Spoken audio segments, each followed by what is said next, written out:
Fox 61 News at 10 starts now. Go.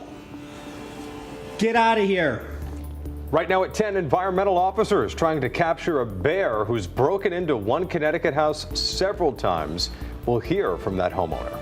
Plus, another heat wave could be on the way. We'll have your forecast, plus how to not keep your energy costs from not rising with the heat. And new details from one Connecticut town where police say a man killed his grandfather in a domestic violence incident. But we begin first on the news at 10 in West Hartford tonight, where the search is on for that bear that's now broken into one home several times. Thanks for joining us here at 10. I'm Ben Goldman. And I'm Sarah Sanchez. The DEEP is setting up traps to try and catch that bear. It broke into the man's home yesterday. He actually captured the encounter on video. That man also says it's not the first time the bear got into his house. Fox 61's Tony Black joining us live in West Hartford tonight to show us how Deep and that man are now trying to catch that bear. Tony. Yeah, Ben and Sarah, this bear trap now sits in front of this West Hartford home as Deep officials try to capture the bear that has broken in multiple times. They're using donuts inside of there to try and lure the animal in. Really quite the shock for the homeowner who found it inside his home yesterday. He came all the way back here. Bill Priest has lived in his West Hartford home for 18 years with his family. A lot of memories are made in 18 years, but he never thought this would be one of them. Get out of here. A large bear broke in Sunday. He scared it away and notified the Department of Energy and Environmental Protection. It's not the first time the bear has done this. Just 6 days before, it found its way into his garage. We talked to DEP and we talked to Animal Control, and they both told us that there's a really good likelihood he'll be back. So we've been kind of waiting for that. Priest was outside just minutes before the bear arrived Sunday. He ate the marshmallows first. He startled the bear in his kitchen, then shooed it away and got it all on video. Go on. It even made one more visit Monday morning. There's pretty much no doubt if the DEP can't do something about him, he's going to keep coming back. Deep put this trap outside his home Monday, using donuts to lure the bear in, and then they will haze it to try and scare it from coming back. A little bit surprised that he singled us out, but I think we're on his morning walk. Bears have broken into homes across Connecticut this summer. One was euthanized in Canton last month after continually getting into homes. Deep says it becomes a problem when they rely on people for food. I was lucky because I wasn't between him and food yet.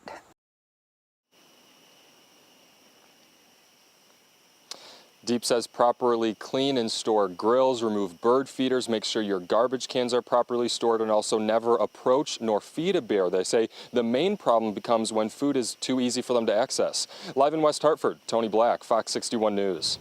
All right, thank you, Tony. Learned something new tonight. The bears love a good donut.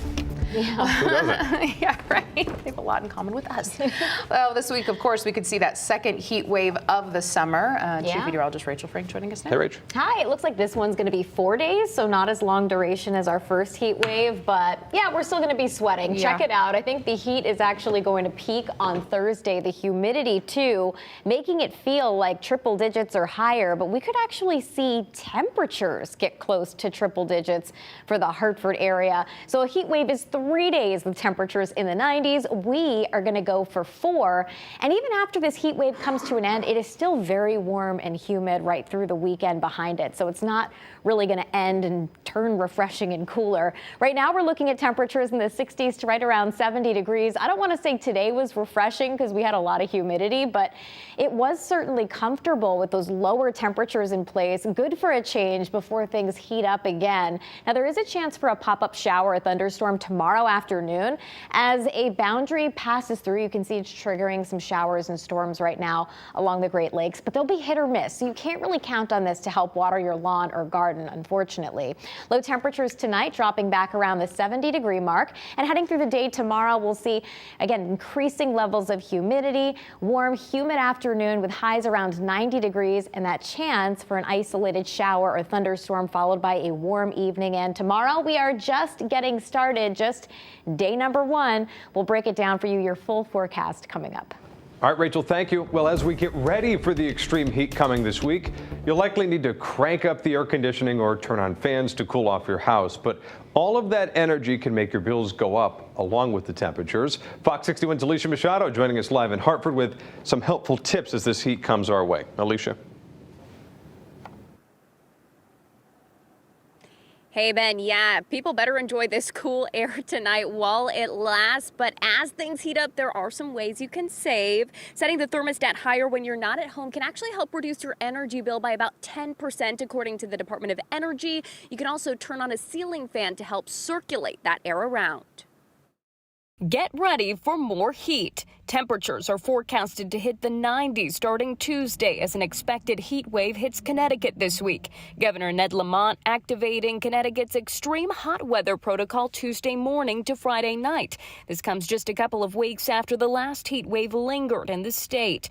With the heat combined with rate increases, residents are noticing the bills. All the bills have been going up at least 15 to 20%. On average, Connecticut customers use 35% more electricity during the summer months, according to Eversource. As you try to stay cool inside your home or apartment, there's a few ways to save. Keep the air conditioner set at a moderate temperature that's also comfortable. For every degree higher on the thermostat, the air conditioner will use 1 to 3% less electricity. So that's a good savings right there. Eversource also recommends making sure air vents and filters are clean and unobstructed. Also, keep blinds closed when it's hot outside. The utility company says blinds or curtains can help lower temperatures inside by up to 20 degrees. And try cooking outside if you can. Cooking dinner inside will heat up the kitchen and make your cooling system work harder.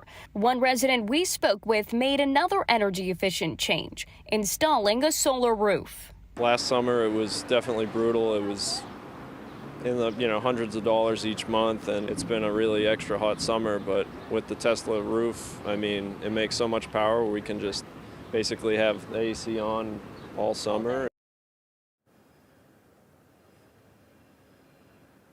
Now, if you're looking for a place to cool off throughout the week, you can just dial 211 and they'll be able to locate the nearest cooling center to you. We're live in Hartford tonight. Alicia Machado, Fox 61 News.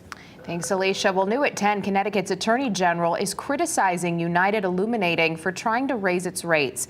UI is asking the state for as much as 8% rates, and hike in rates over 3 years. And if approved, the increases could begin next September. Now, in that statement, the Attorney General, William Tong, says in part, quote, Connecticut families pay far too much for their energy, and a rate increase at this time will only make that worse, end quote. The AG also says his office will work to scrutinize any proposed rate hike. All right, moving on tonight. As monkeypox cases rise in Connecticut, the state is now opening vaccine clinics. Our state now has 33 confirmed cases as of tonight, and to combat the virus, more than a dozen locations are giving out shots, but only to people in certain risk groups. This is important. The state currently only has 800 doses of the monkeypox vaccine. Public health leaders say that they're working to get more vaccines out, but also that needs to be a lot more done on the federal level, not just on the state level, to get that accomplished.